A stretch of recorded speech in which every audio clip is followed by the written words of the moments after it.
First official visit to this region and mainly to Rania city.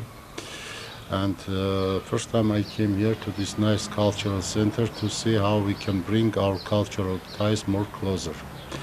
And using this opportunity, I would like to say a word of appreciation to the director of this center for the invitation for Armenian folk group to come and to participate in the festival. And I hope that we will succeed it.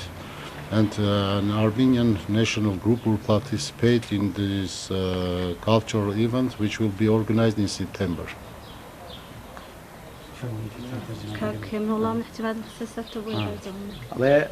ئەمە یەکەم سەردانی ڕسمیمە بۆ ئیدارەی سەربەخۆی ڕاپەڕین و هاتوین بۆی پەیوەندیەکانمان پەرە پێ بدەین و لە چوارچێوەی سەردانەکەشدا سەردانی سنتەری ڕاڵمان کردووە کە ساڵانە فێستیڤاڵ دەکاتن و چالاکی و کاری زۆریان هەبووە و هیوای سەرکەوتنیان بۆ دەخوازین لەو نێوەندەشدا